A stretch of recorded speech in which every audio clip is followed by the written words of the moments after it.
Trinity test had been executed in New Mexico, the people from Trinity had arrived in the Marianas, and they had with them at that particular time colored photographs of the Trinity explosion. So we got the gang together, and we showed them. We didn't use the word atomic bomb. We did not use that, but we said, okay, now this is the bomb. This is what will happen when we make our flight tomorrow and release it. This is what we're going to see. So with this preliminary indoctrination, we got into the airplane and took off.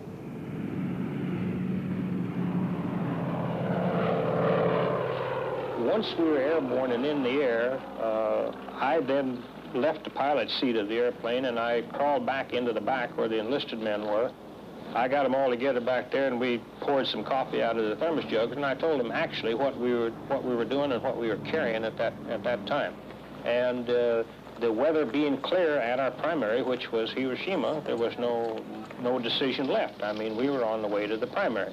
So that part of it was perfectly routine. As we came in from our initial point to the bomb release point, it was again routine. We were bothered not in the least by any kind of fighter opposition, no flak.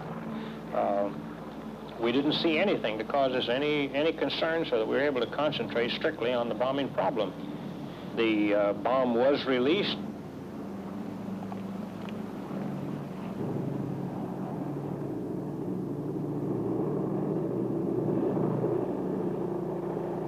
We executed our turn away as we had been directed. The bomb blast hit us. It hit us in two different shock waves, the first being the stronger.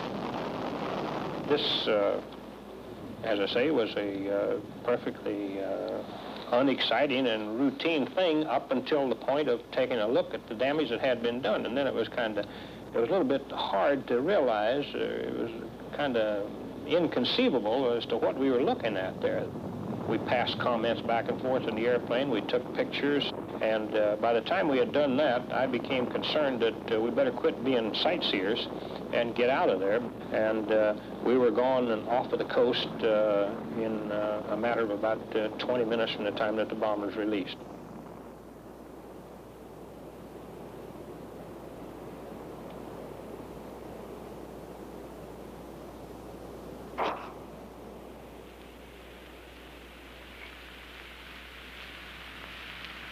We have spent more than $2 billion on the greatest scientific gamble in history, and we have won.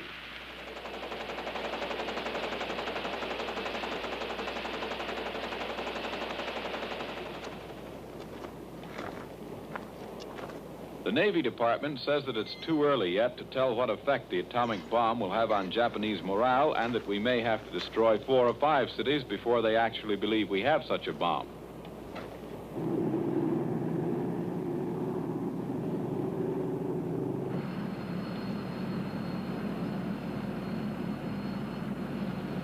Having found the atomic bomb, we have used it. We shall continue to use it until we completely destroy Japan's power to make war. Only a Japanese surrender will stop us. It is an awful responsibility which has come to us. We thank God that it has come to us instead of to our enemies.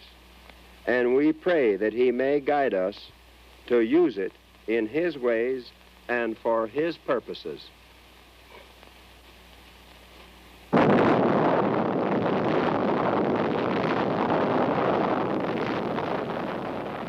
Captain Behan, what was your most outstanding experience on this historic flight? I suppose it was when the clouds opened up over the target at Nagasaki. The target was there pretty as a picture. I made the run, let the bomb go. That was my greatest thrill.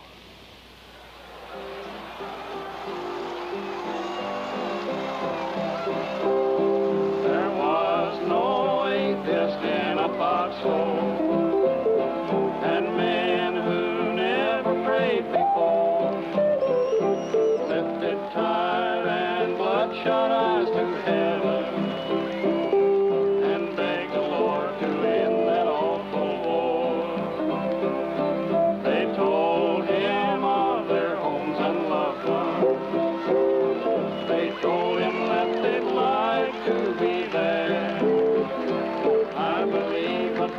that struck Hiroshima was the answer to that fighting boy's prayer. Say, did you see that city where the first atomic bomb was dropped? Yes, Fred. We flew over Hiroshima for about half an hour. It was a shambles, huh? A shambles. It looked like Ebbets Field after a doubleheader with the Giants.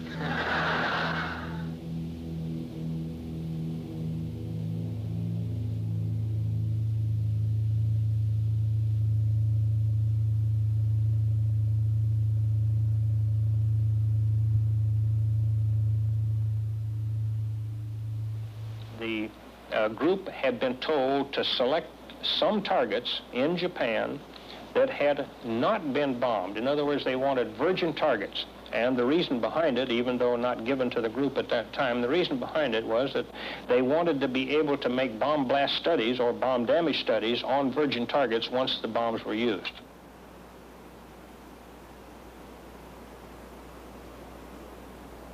They were definitely military targets, there was no question about that. And they offered such a, well, you could almost say a classroom experiment as far as being able to determine later the bomb damage.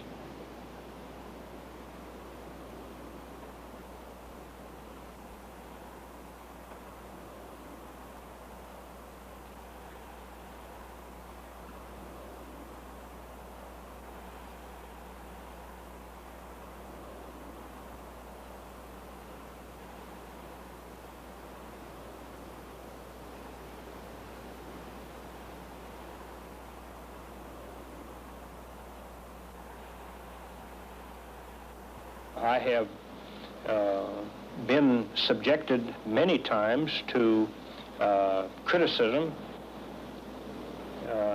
I have been accused of being insane, being a drunkard, being everything that you can imagine a derelict to be as a result of a guilty conscience for doing this. And as I say, no one's ever come to my defense in that regard.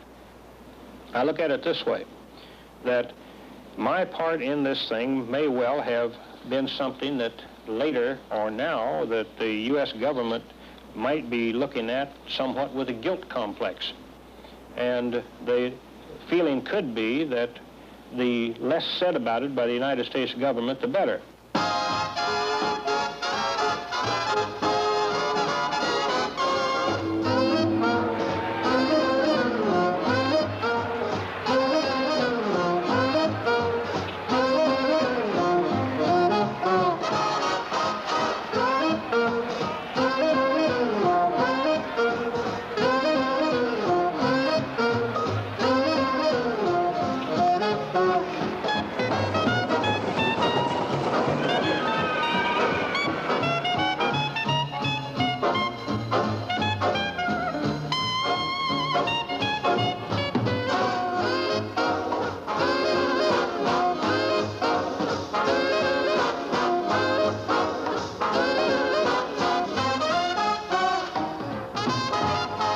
June 30th, 1946.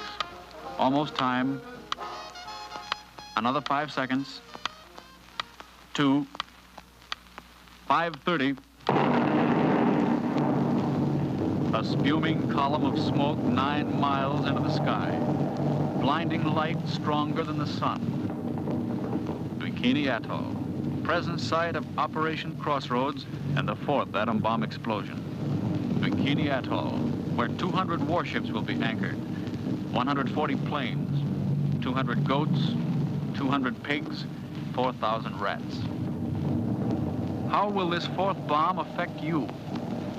What do you know of this atom bomb?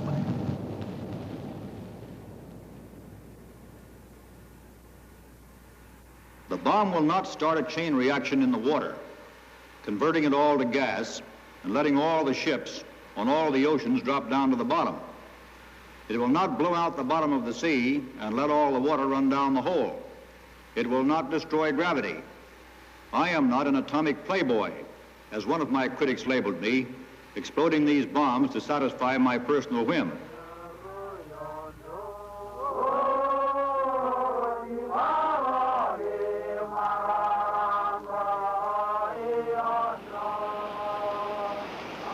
And thus the natives expressed to the people of the United States their welcome, despite the fact that the atoll of Bikini may be utterly destroyed come July the 1st. But to the natives, in their simplicity and their pleasantness and their courtesy, they're more than willing to cooperate, although they don't understand the world of nuclear energy any more than we do, and though they have no way of understanding what the test is all about. Scene 26, take 2. Hi, Commodore. Go ahead, James. Tell them that the Commodores explained the atomic bomb to you. All right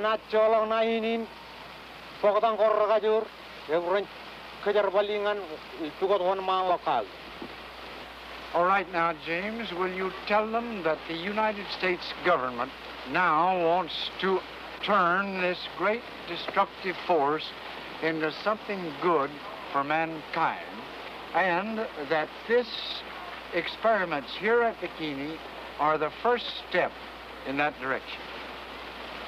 American military government ed aigujin kajarwal kajoran pogadanga I mugadangan menoyamman e mijorchino ye ibigini.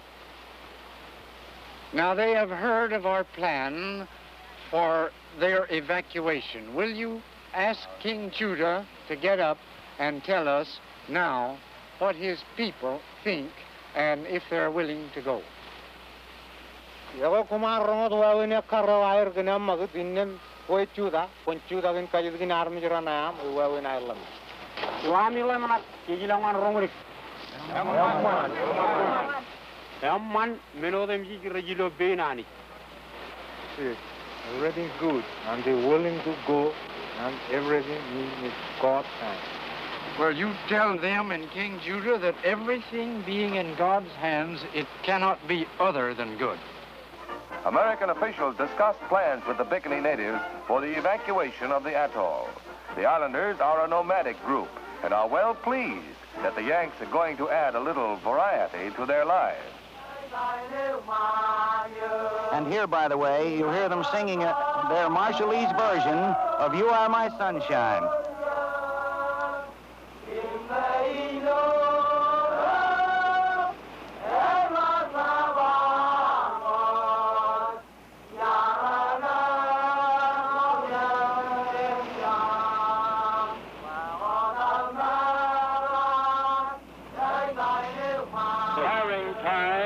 And I have just been interrupted. 30 seconds. That's the voice of the control strip marking the seconds remaining. The final switches have been thrown. No one can stop it. The atomic bomb is about to explode. Time. How it will sound, 20 seconds. We do not know how it's going to sound, but 42,000 men here are watching. All of the observer ships. 10 seconds. All of the observer ships are in position in the open sea. We're about 10 miles away. I can see the target. 4, 3, 2, 1.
In the background was the growing struggle between two great powers to shape the post-war world. Soviet Russia was expansively stabbing westward, knifing into nations left empty by war. On orders from the Kremlin, Russia had launched one of history's most drastic political, moral, and economic wars, a Cold War. The United States was obliged to help Europe safeguard its traditional freedoms and the independence of its nations. Gone was the spirit of wartime unity that reached its peak on that historic afternoon in April '45 at the Elbe River in Germany. Here, two worlds actually met, but this coalition was to be torn asunder. Already an iron curtain had dropped around Poland, Hungary, Yugoslavia, Bulgaria. Ah, but this is Europe, you say. But let's see what can happen elsewhere in, say, the small town of Mosinee, Wisconsin. Peaceful, isn't it? But the red truncheon falls and the chief of police is hustled off to jail. Next, public utilities are seized by fifth colonists. Watch carefully what happens to an editor who operates under a free press. He goes to jail, too, and his newspaper is confiscated. Exit freedom of thought. Yes, this is life under the Soviet form of government. The little town of Mosinee made this experiment for 24 hours, a public service to all America. It can't happen here? Well, this is what it looks like if it should.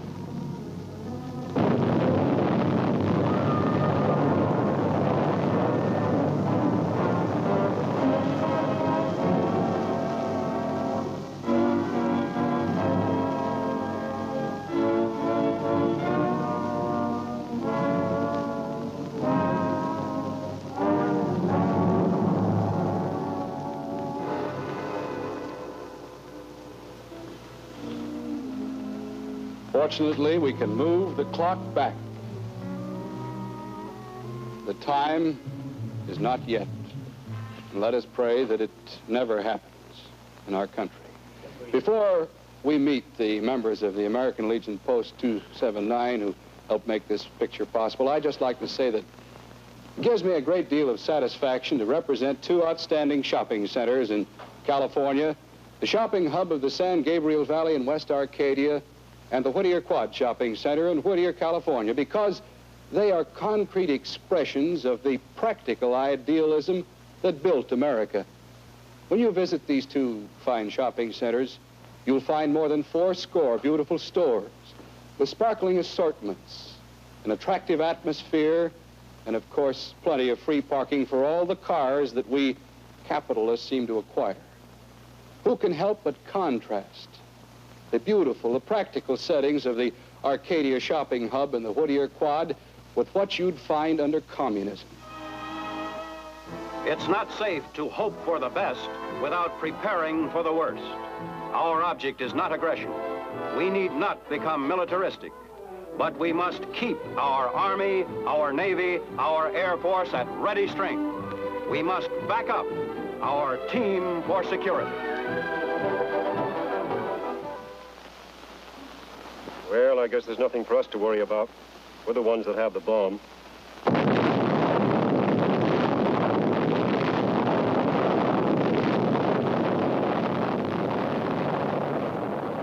The atom bomb explodes again in the headlines of the world. In Washington, the chairman of the Joint Congressional Committee on Atomic Energy, Senator Brian McMahon, gives his reaction to Russia's possession of the bomb. This is no time for hysteria. This is no time for panic. This is a time for a calm reflection on the political and military implications of this transcendent event.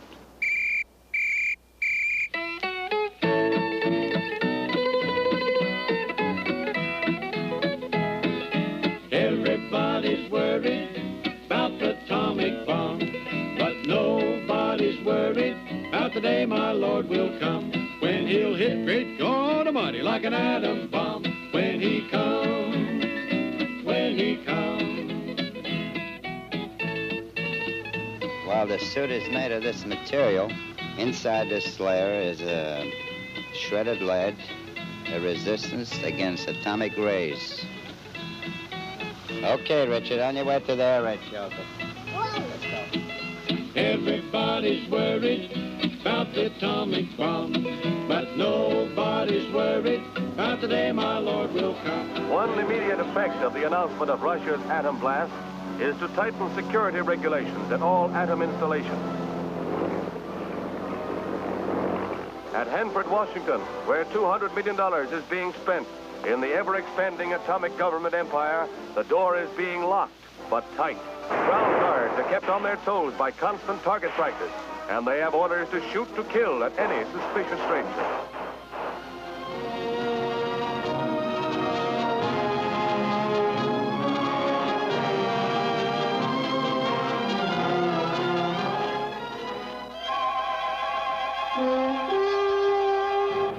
Highly trained and well-equipped North Korean army swarmed across the 38th parallel to attack unprepared South Korean defenders.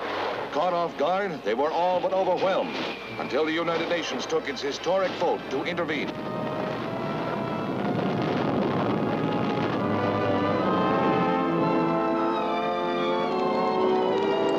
The end of the war seemed in sight as the Allies pushed north toward the North Korean capital of Pyongyang. Then it happened. The Chinese Red Armies, numbering hundreds of thousands, swarmed over the frontier against thinly held United Nations positions. Confronted by overwhelming numbers, UN armies were forced into inevitable retreat, while men wondered whether Red China would touch off World War III. Would the atom bomb be the answer to the Chinese hordes? President Truman said that it was under consideration. If the United Nations yields to the forces of aggression, no nation will be safe or secure. If aggression is successful in Korea, we can expect it to spread throughout Asia and Europe and to this hemisphere. We are fighting in Korea for our own national security and survival.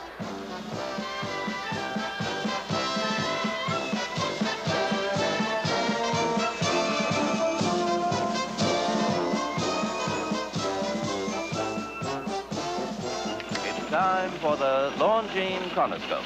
Our distinguished guest for this evening is the Honorable James E. Van Zandt, United States Congressman from Pennsylvania. It's my opinion that we should fight the war to win in Korea, rather than try to settle it at the diplomatic table, which is impossible when you're dealing with Russia. Would you extend your will to win so far as to include the atomic bomb? Very definitely, Dr. Peterson. I've always been a firm believer that we should use the atomic bomb, not only on Korea, but north of the Yalu River in Manchuria. Does that mean that you believe that it could be effectively used as a weapon in the Korean theater? Yes, I think that there are several targets in northern Korea we could use. That is, we could destroy them with the atomic bomb. We could destroy them and contaminate them. And then, of course, there are targets in Manchuria that should be destroyed.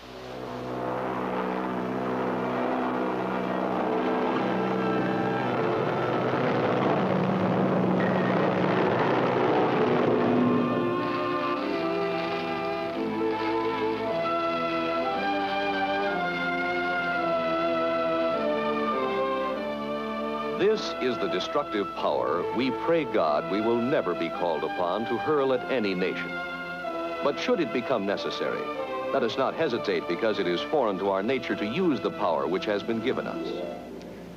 I propose the President of the United States advise the commander of the North Korean troops to withdraw his forces beyond the 38th parallel within 1 week, or use that week to evacuate civilians from a specified list of North Korean cities that will be subjected to atomic attack by the United States Air Force. There will soon be an end to this cold and wicked war when those hard-headed communists get what they're looking for. Only one thing that will stop them, and they're a ferocious fun. If General MacArthur drops a atomic bomb, they'll be fire, dust, and metal flying all around, and the radioactivity will burn into the ground. If there's any commies left, they'll be all on the run. If General MacArthur drops a atomic bomb. I ask you, the American citizen, to let your congressman know how you feel about this proposal. Well, I really don't know what to do. But you do feel the Korean situation affects us more than anything else? Yes, I feel that our boys, that we should get our boys home. They've been over there long enough, and there doesn't seem to be any end to the situation.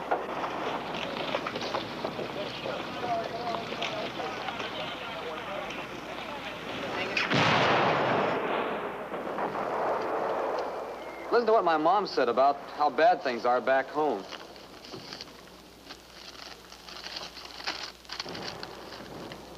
Everybody's hoarding. Profiteers are getting fat contracts. Neighbors say politicians are using the war to their own advantage. And all our chief atomic scientists are spies. And a lot more. Just take it with a grain of salt. Let me tell you how the commies plant propaganda back home. Some time ago, Mac, Johnny, and I managed to get our last leave together in a big city.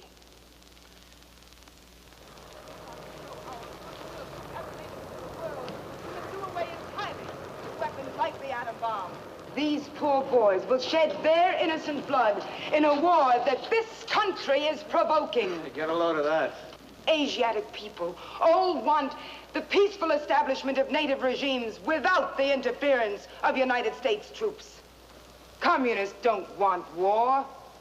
War would be world suicide. Only communist countries can guarantee you peace. Why don't you go live in a communist country then? Did you blow your top on a street corner there? You look pretty well off, sister, to be tearing down the country that gives you freedom of speech. We're living in a country that's the finest place on earth, but some folks don't appreciate this land that gave them birth. I hear that up in Washington they're having an awful fuss, 'cause communists and spies are making monkeys out of us. The question is, have you ever been a member of the Communist Party? You refuse to answer that question. Is that correct? I have told you that I will offer my beliefs, my affiliations, and everything else to the American public, and they will know where I stand, as they do from what I have written. Stand away from the stand. For Americanism for many years, and I shall stand away from the stand. Fight for the Bill of Rights, which I you will are trying to take destroy. this man away from the stand. The bureaus and departments have been busy night and day. They're figuring out just how we gave our secrets all away. And Congress has appointed a committee, so they said, to find out who's American and who's a low-down red. I am holding in my hand a microfilm of very highly confidential, secret State Department documents. These documents were fed out of the State Department over 10 years ago by communists who were employees of that department and who were interested in seeing that these documents were sent to the Soviet Union, where the interests of the Soviet Union happened to be in conflict with those of the United States. I'm no communist, and I'll tell you that right now. I believe a man should own his own house and car and cow. I like this private ownership, and I want to be left alone. Let the government run its business, and let me run my own.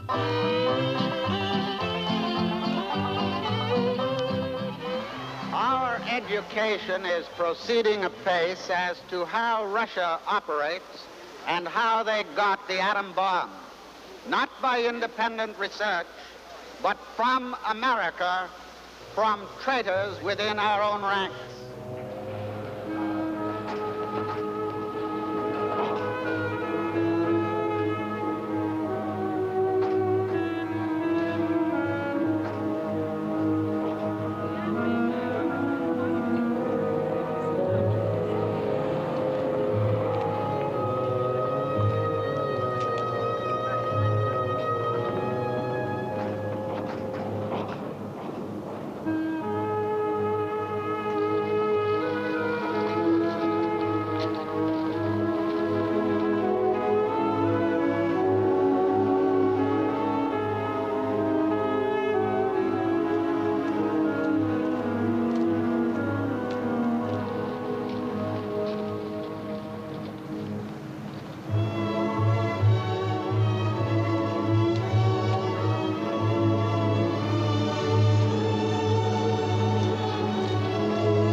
Here is a special broadcast on the scene at Sing Sing Prison, where the Rosenbergs have just been executed.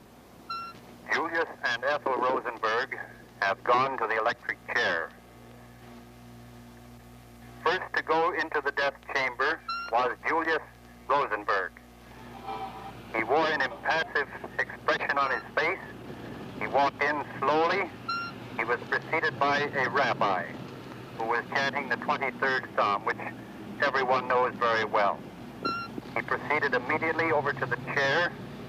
He didn't say a word to anyone, hardly glanced at anyone. He sat down in the chair, the straps were applied, and the first jolt of electricity was sent through his body at 8:04 tonight. She died a lot harder. When it appeared that she had received enough electricity to kill an ordinary person and had received the exact amount that had killed her husband, the doctors went over and pulled down the cheap prison dress, a little dark green printed job, and placed the I can't say it. Placed the stethoscopes to her and then looked around, looked at each other rather dumbfounded and seemed surprised that she was not dead. Believing she was dead, the attendants had taken off the ghastly strappings and electrodes and the black belts and so forth. And these had to be readjusted again, and she was given more electricity, which started again that kind of a ghastly plume of smoke that rose from her head and went up against the skylight overhead. After two more of those jolts, Ethel Rosenberg had met a maker. She'll have a lot of explaining to do, too. Thank you. Immediately after the execution, of course, the bodies were taken away. There is nothing much further to report at this particular time. There have been no demonstrations. The heat has been extremely intense here. There's a heavy fall, and there has been an air of deep tension about this whole proceeding up here. But it is now all over. The newsmen have dispersed, and Julius and Ethel Rosenberg have gone to the electric chair. That was an on-the-spot report on the execution tonight at Sing Sing prison of Ethel and Julius Rosenberg. Now, the Great Day Show. As we join Red Benson and the gang at the Marine Barracks in Brooklyn Navy Yard, the program is already in progress.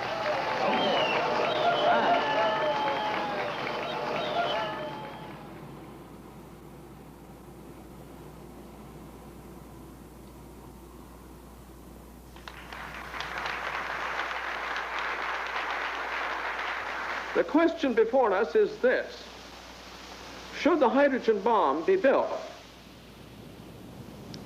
All the world knows we Americans are constructive, not destructive.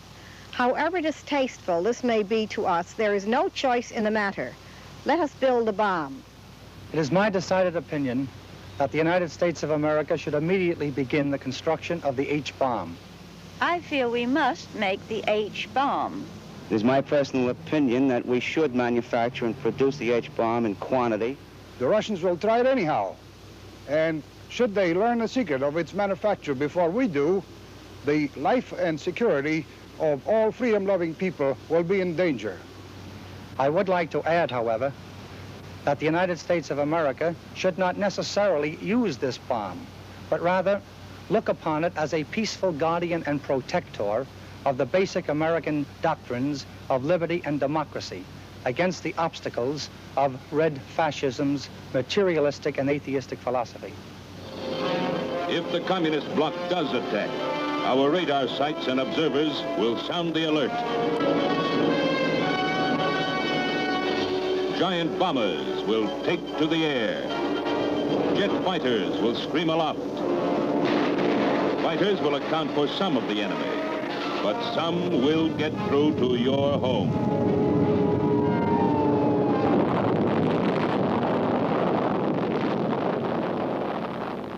In times of social crisis and tension, In times when changes come so thick and fast that the individual can no longer place himself in his group, when he knows that something is wrong but doesn't know what, when he feels himself a pawn, in times like these, most men become highly suggestible. They listen eagerly for any voice which sounds authoritative. They listen eagerly for anyone who can tell them what is wrong and what to do to right it, who can diagnose their trouble and prescribe a cure. Eisenhower, man of the hour. Eisenhower, man of the hour.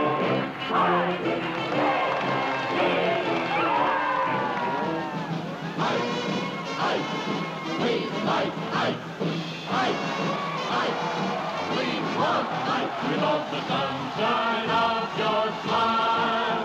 We see our future in your eyes. You led on into victory. You are the one we idolize. I'm gonna give my vote to you. I don't mean to say, and no one can say to you, that there are no dangers.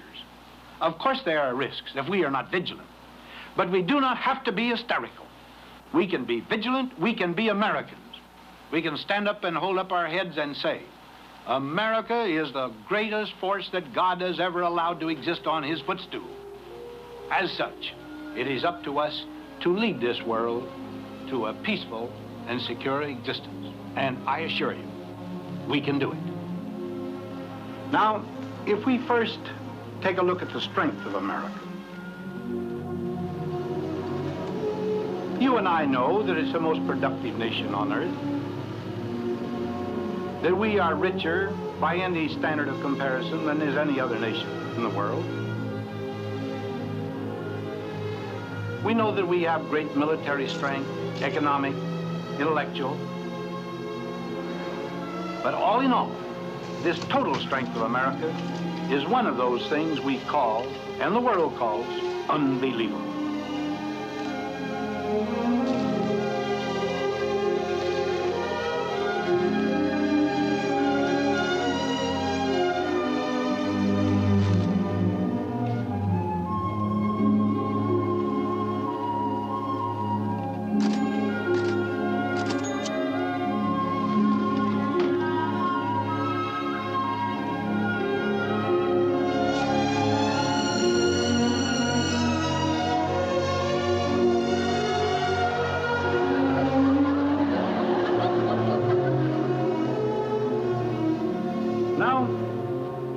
Why then, with all this strength, should we be worrying at times about what the world is doing to us?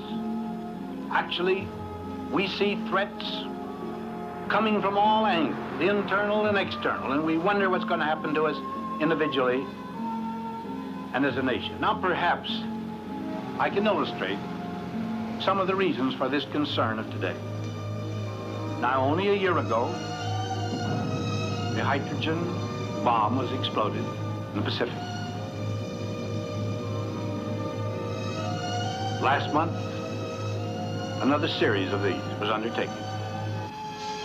Now this transfer of power, this increase of power from the mere musket and the little cannon all the way to the hydrogen bomb in a single lifetime is indicative of the things that have happened to us.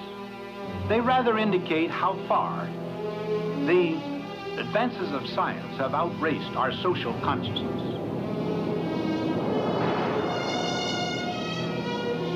How much more we have developed scientifically than we are capable of handling emotionally and intellectually. So that is one of the reasons that we have this great concern, of which the hydrogen bomb is merely a dramatic symbol.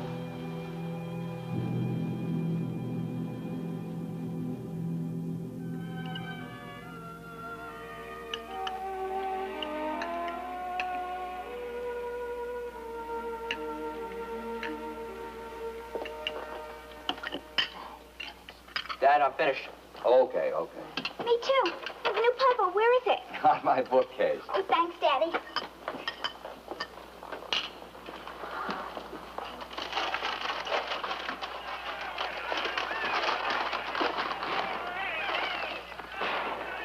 Kenny, let's have some news. It's about that time. Come on, Dad. You can watch that show some other time. Okay. Thanks. Anyone of intelligence and information is hoping and praying that we won't have a third world war, because in this age of the atomic weapon, a third world war would be a catastrophe for all mankind.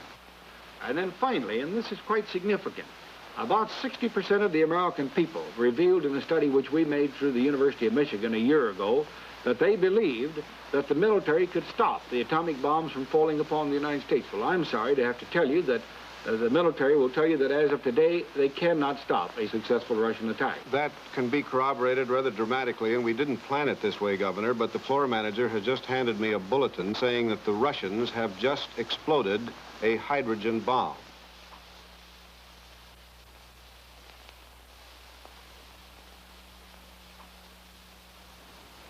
We must learn to live in a world where we have the hydrogen bomb and the enemy of freedom has the hydrogen bomb. It can destroy any city. That means Fort Worth and Dallas, Houston, San Antonio, Amarillo, El Paso, yes, Johnson City. Every dollar I make goes for taxes and bills. Perhaps they've discovered the cure for my ills. Oh, hi-ho, the hydrogen bomb. Bless it all. Oh, let it fall. Oh, hi-ho, the hydrogen bomb. Oh, God, have mercy on me.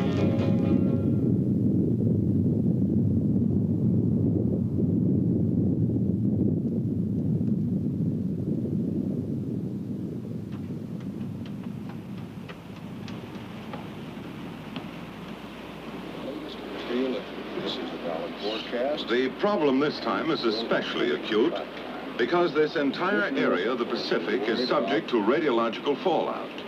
And this area is inhabited by some 20,000 people.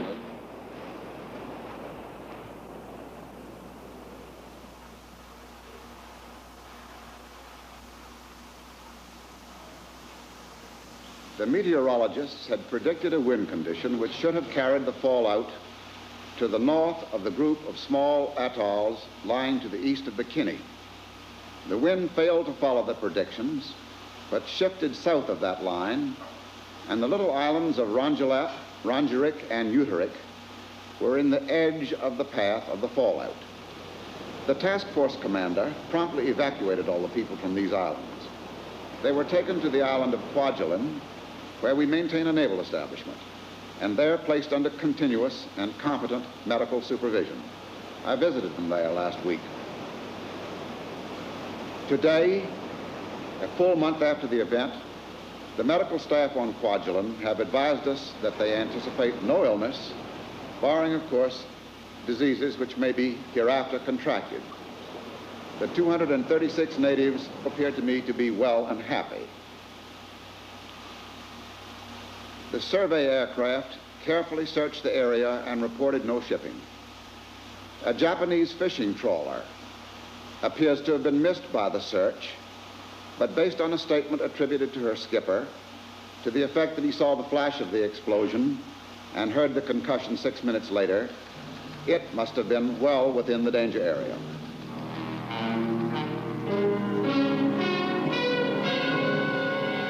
At the time of the explosion, the tuna ship had been sailing far outside the designated safe area of a 75-mile radius. 3 hours after the H-bomb had been detonated, a downpour of radioactive ash descended on the Fortunate Dragon and its crew of 23. None of them knew the nature of the deadly snow.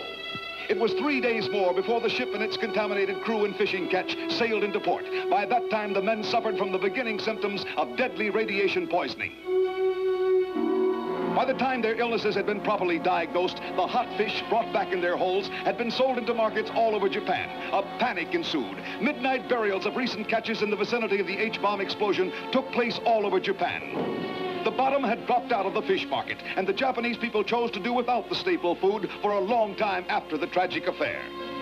Another byproduct of the stupendous mid-Pacific blast unfolds in San Francisco, where tuna fish, supposedly made radioactive during the tests, are scrutinized by federal agents armed with Geiger counters for signs of contamination. Hot tea, anyone? That's not an invitation. It's a problem brewed for the Coast Guard and Customs by the arrival in Brooklyn of a cargo of Japanese tea slightly radioactive. Final conclusion, the tea's radioactivity is within safety limits, not too hot to handle.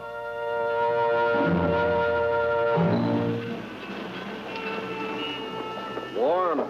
Yeah, June and January, that's what I say. If you ask me, I think it's because of those atom bombs. Yeah? Yeah, they've done some cockeyed things to the world. I think they've knocked us south of the equator.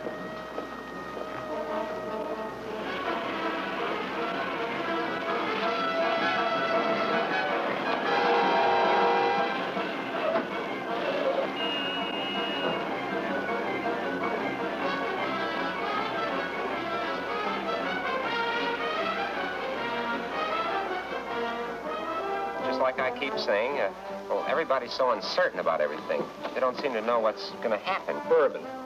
Straight. Well, as I was saying, I wouldn't worry nearly as much about the atom bomb if it were to kill you right out. What scares me is that awful gas that deforms you. Yeah. That would be bad. Yeah.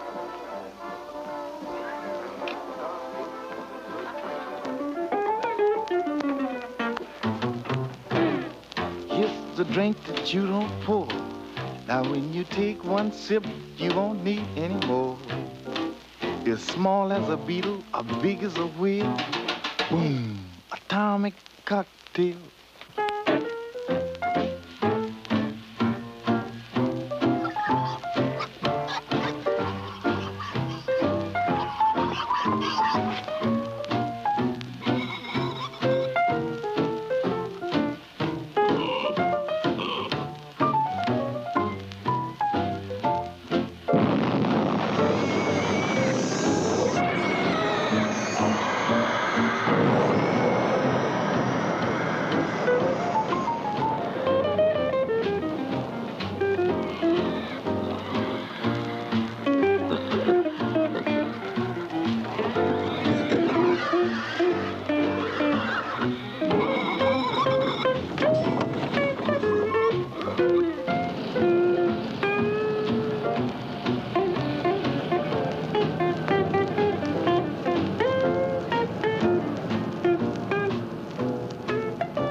Corporal, could you give me your name and hometown address? My name is Corporal George Molan, and I'm from Elmhurst, Illinois.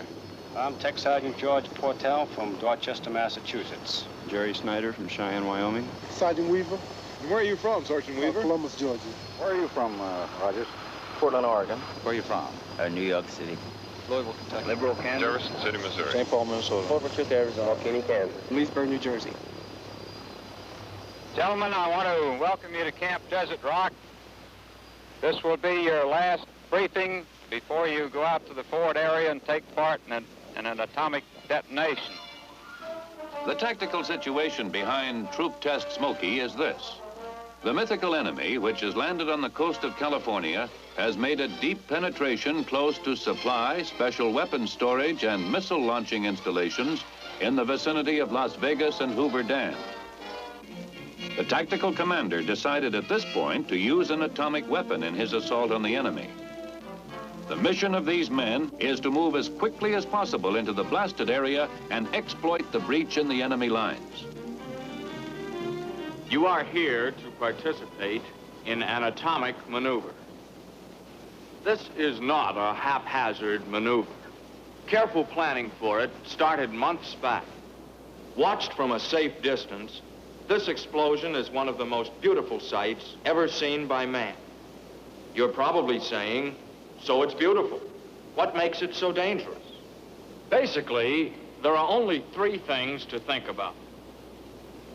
Blast, heat,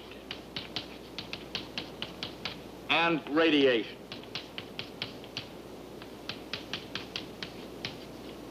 Radiation.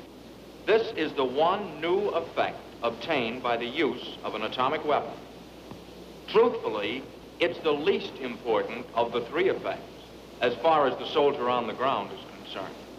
You can't see radiation, feel it, smell it, or taste it. Film badges and dosimeters issued to you enable the radiological safety monitor in your unit to read the amount of your exposure. The radiation level may be high, but if you follow orders, you'll be moved out in time to avoid sickness.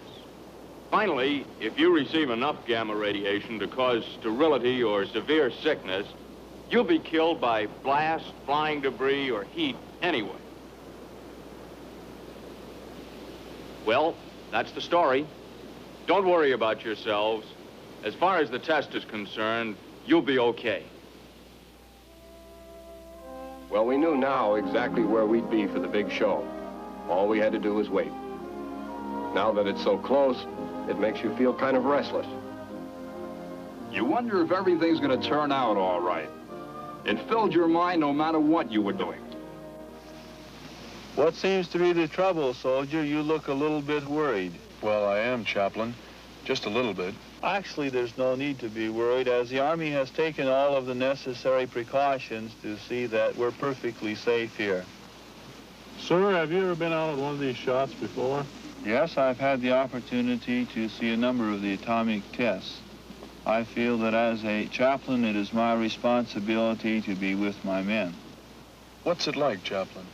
First of all, one sees a very, very bright light, followed by a shock wave, and then you hear the sound of the blast, and then it seems as though there's a minor earthquake. And then you look up and you see the fireball as it ascends up into the heaven. It's a wonderful sight to behold.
Shock passes in a matter of seconds, and the heat and blast effects you can see and feel.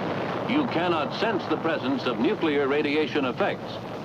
Alpha and beta particles, because of their low penetrating power, are stopped by most surfaces, even a soldier's skin. They are a hazard only when materials emitting these particles get into the body through breaks in the skin, or through the nose or mouth. Did you keep your mouth shut, or did you get a mouthful of dirt? I got a mouthful and a face full of dirt. How about all that smoke and dust and radiation? What you couldn't see. You couldn't see for quite a spell. Just a haze.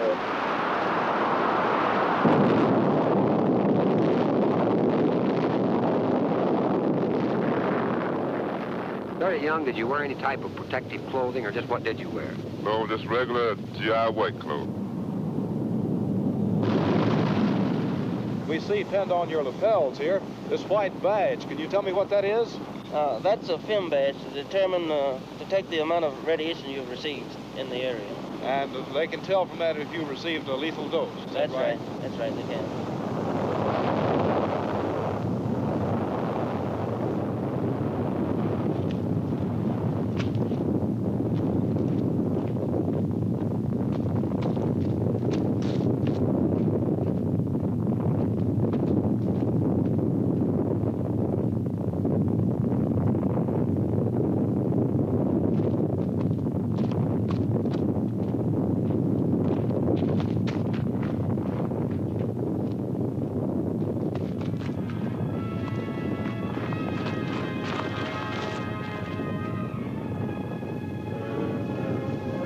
If you were driving from Los Angeles to Salt Lake City on U.S. Highway 91, you'd pass through St. George, Utah, just a short way from the Nevada test site 140 miles to the west.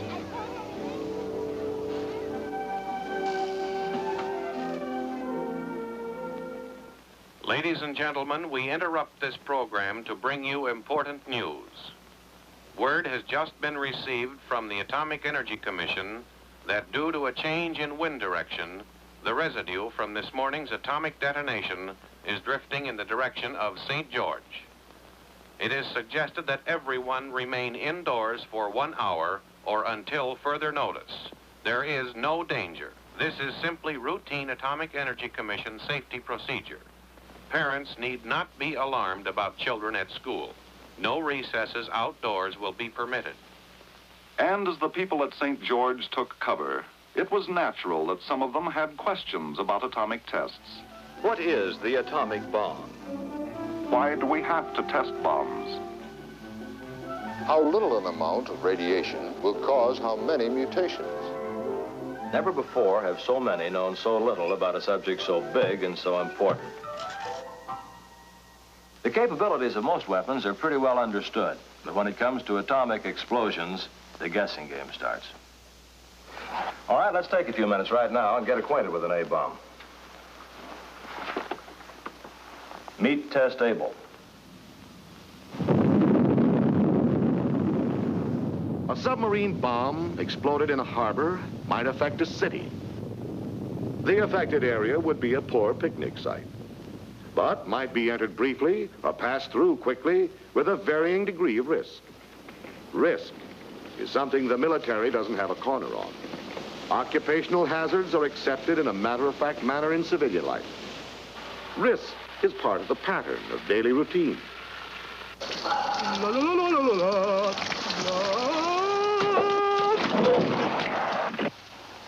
Some of the falsehoods circulated about radiation effects are trivial, but upsetting. They're beamed right at one's self-esteem. And will eventually result in a race of bald-headed people. Just imagine it. Imagine yourself with no hair.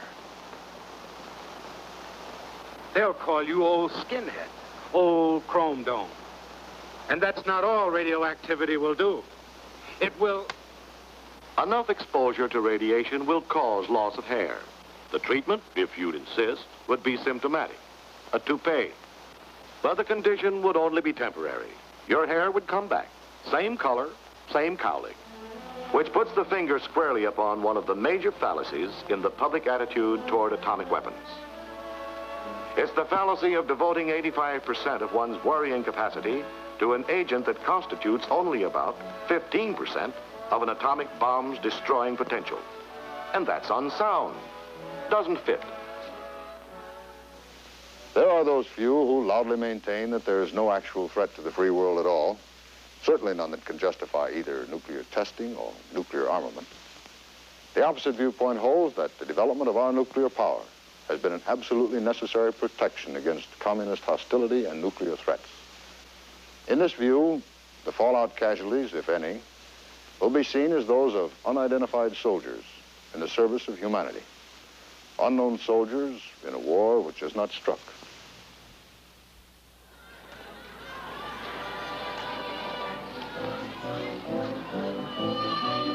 We're going to be talking about nuclear energy and the kinds of things that could happen with an atomic emergency. And we do this not to worry you, but or frighten you, but really, we've got to admit we live in an atomic age. There is an atomic bomb.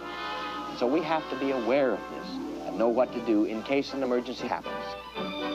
If there will be a need to spend 2 weeks in a fallout shelter, we have packed our survival kit.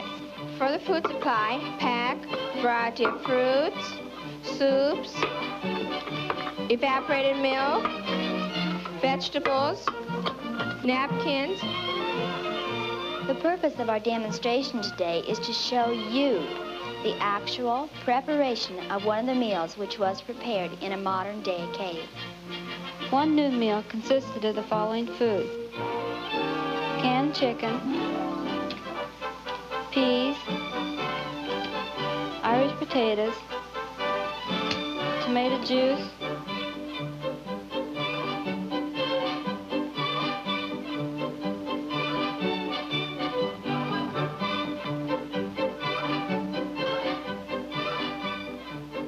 My poster's on the defenses against fallout.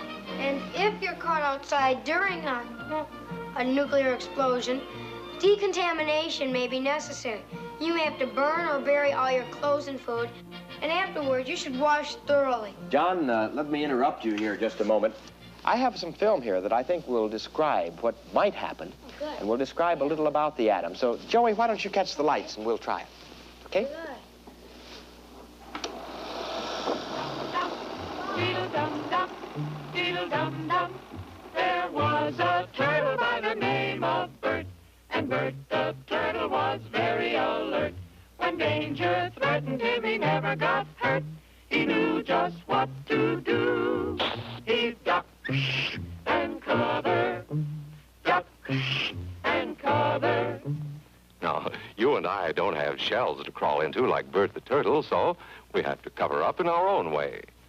Paul and Patty know this. No matter where they go or what they do, they always try to remember what to do if the atom bomb explodes right then. It's a bomb. Duck and cover. Here's Tony going to his Cub Scout meeting.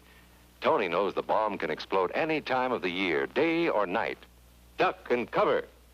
Atta boy, Tony. That flash means act fast. Sundays, holidays, vacation time, we must be ready every day, all the time, to do the right thing if the atomic bomb explodes. Duck and cover. That's the first thing to do. Duck and cover. First, you duck. And then, you cover. You duck and cover tight. Duck and cover under the table. It's a bomb. Duck and cover. Duck and cover. Duck and cover. Duck and cover. Duck and cover. Duck and cover. Duck and cover yourself. Duck and cover. Duck and cover. Duck and cover. He did what we all must learn to do. You and you and you and you. You and you and you and you. You and you and you and you. You and you and you and you. Duck and cover. Remember what to do, friends. Now tell me right out loud. What are you supposed to do when you see the flash?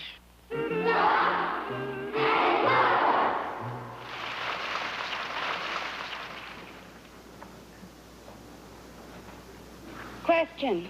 Yes? How far do you have to be from the blast to live through it? Well, let's take a 20 megaton surface burst.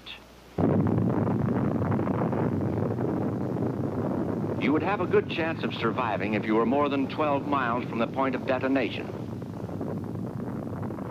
A bomb equivalent to 20 million tons of TNT would cause an intense fire called a firestorm in an area of about 2,000 square miles around the center of the blast. And in such an area, it would be futile, desperately futile, to construct what are called fallout shelters. This man, like thousands of others around the country, is suffering from a dread disease called nuclearosis. The symptoms? Nuclear blindness. All he can see is a mushroom cloud. He is blinded from the fear of it, deaf from the sound of it. There is a short circuit in his brain. He can only think of the awfulness of the nuclear bomb. We ought to learn something from the Second World War in this respect. And the bombing there, even by Second World War bombs in Hamburg, in Tokyo, and in other cities, showed that shelters became centers for incinerating or asphyxiating the people who are in them. A fallout shelter in your basement will give adequate shielding from radioactive fallout. Ah, he's finally getting the message. Are you? A new housing development near Denver, Colorado shows the nation's first model homes with built-in fallout shelters. The room is designed with an atomic war in mind. But behind each 8-inch thick reinforced concrete wall, it may prove to be just what the harried housewife is looking for when life with the kids gets too hectic. You don't think that shelters are a deterrent to a nuclear war either? On the contrary, I believe that psychologically they will push both us and the Russians into thinking more of having a war.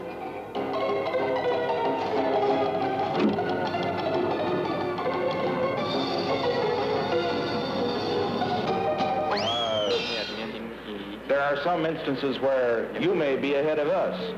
For example, in the development of the thrust of your rockets for the investigation of outer space. There may be some instances, for example, color television, where we're ahead of you. But in order for both of us to benefit, you never concede anything.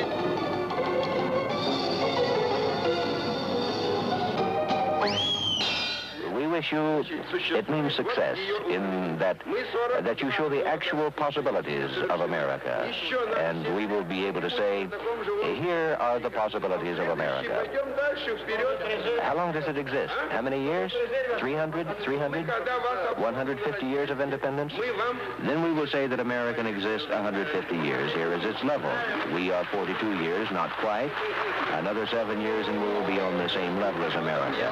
Then in the future we will go ahead and we might overtake you at the crossroads.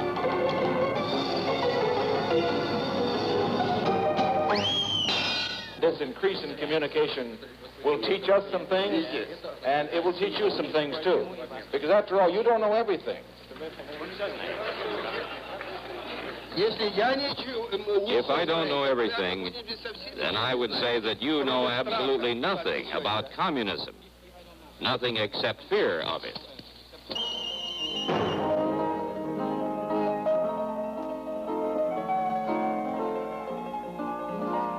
Let's say you got your family in your shelter. The attack is on. A question might come up of admitting anyone over and above the number for whom the shelter is designed. I'd say we should rely on the best prudential judgment that the father or the one responsible for the shelter can make in the circumstances. But I say let him think twice before he admits the needy stranger, if admitting the needy stranger is going to cut down the chances of survival of the group that's already there. And then that final point.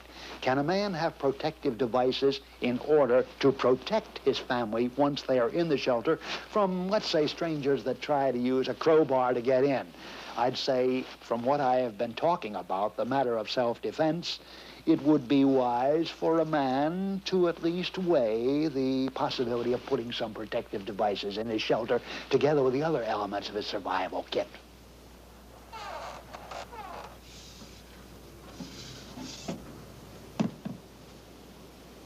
All right, you've been down there 8 to 10 days. You come out and you find that half or three-quarters of Los Angeles has been destroyed. Well, how are you going to continue to live? Well, the first thing we have to recognize that if half of Los Angeles is destroyed, maybe 80–90% of the people will be dead, and there will be fewer mouths to feed, and those of us who will survive will have more water and food to divide up.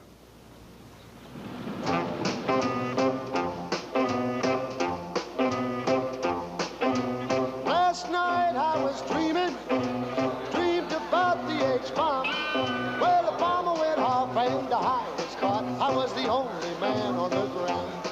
There was 13 women and only one man in town. 13 women and only one man in town. And as funny as it may be, the one and only man in town is me. Well, 13 women and me, the only man around.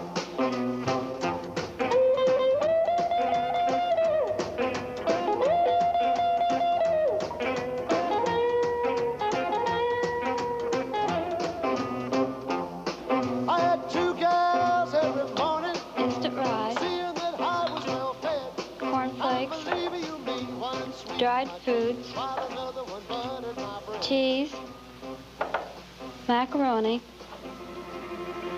instant potatoes,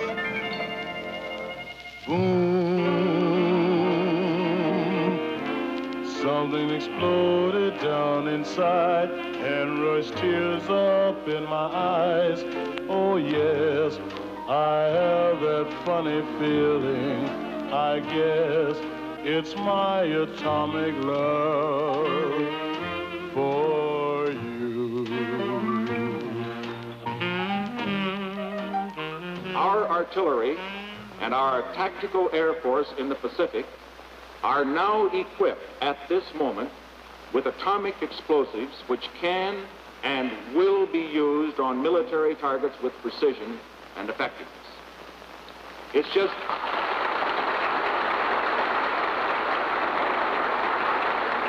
On the steps of the nation's capital, the bell announcing the opening of Mental Health Week is rung by Vice President Nixon and Senator Smathers of Florida.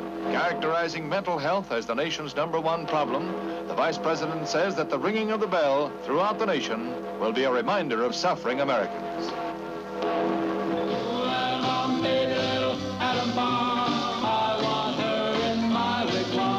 She's just the way they're gonna live in my fallout shelter. It was a 50 milliton, a hydrogen, liquidating atomic bomb. By all means, provide some tranquilizers to ease the strain and monotony of life in a shelter. A bottle of 100 should be adequate for a family of 4. Tranquilizers are not a narcotic and are not habit-forming. And by the way, do you know exactly what your family would do if an attack came? Say at 10 o'clock tomorrow morning. It's a good question, isn't it?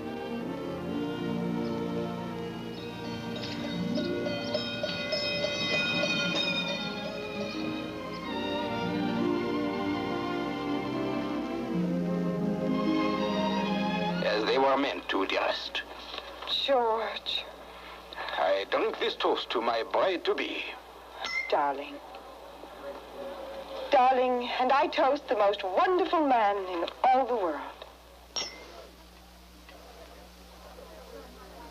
Why, Lucy, your eyes are filled with tears. My heart is filled with gladness. Oh, look, the orchestra's getting ready. Dance with me, George.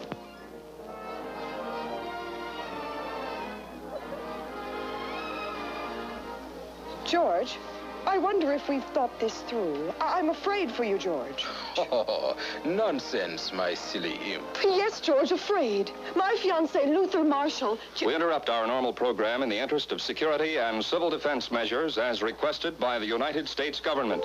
Attention, attention. This is an official civil defense warning. This is not a test. The United States is under nuclear attack. Take cover immediately in your area fallout shelter. Repeat, the United States is under nuclear attack.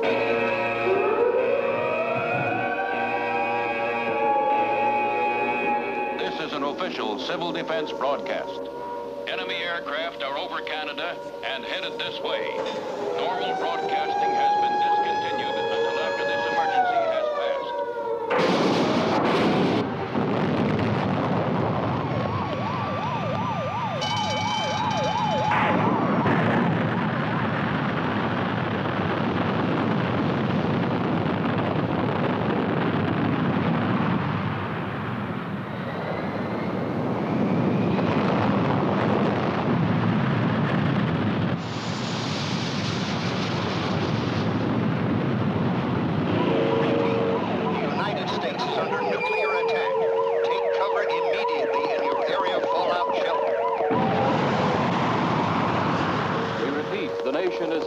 Nuclear attack. This is an extreme emergency. You are urged to remain calm. Proceed to your designated shelter without delay. This is an official civil defense warning. This is not a test. The United States is under nuclear attack. Take cover immediately in your area fallout shelter. Repeat, the United States is under nuclear attack. Take cover immediately in your area fallout shelter.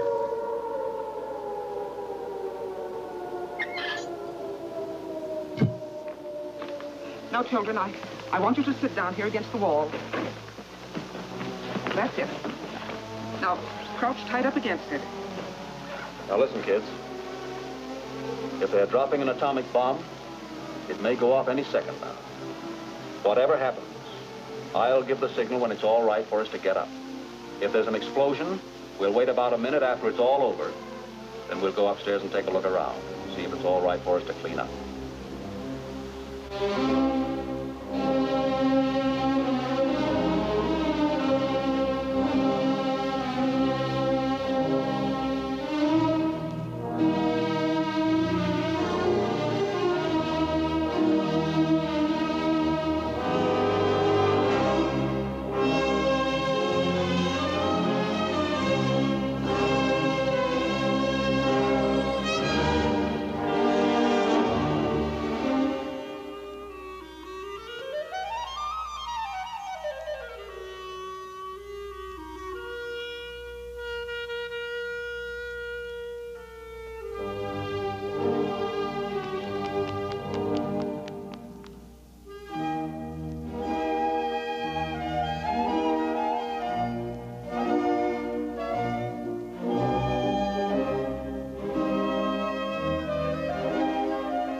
Children, you better clear up the broken glass and all this debris. All in all, I'd say we've been very lucky around here. Nothing to do now but wait for orders from the authorities and relax.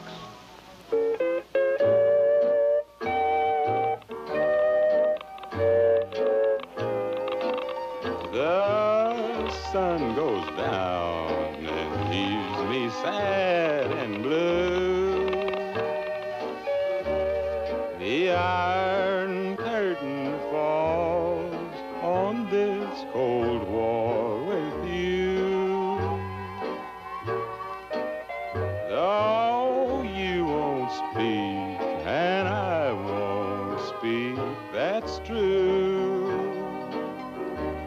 Two stubborn people with a cold war to go through.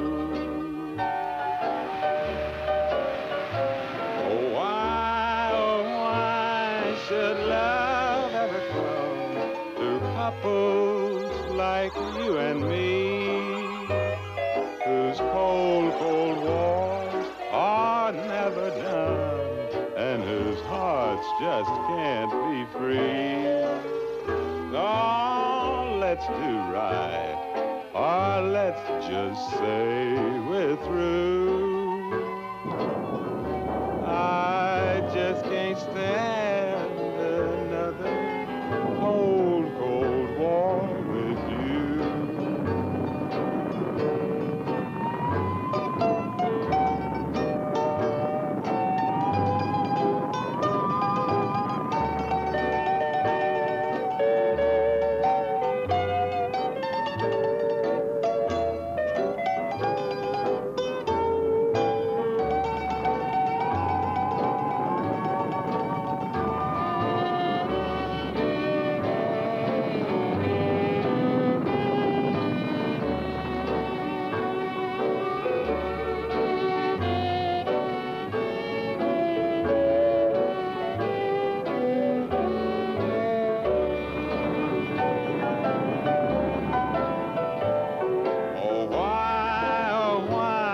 Should love ever come to couples like you and me, whose cold, cold wars are never done, and whose hearts just can't be free? Now let's do right, or let's just say we're through. I just can't stand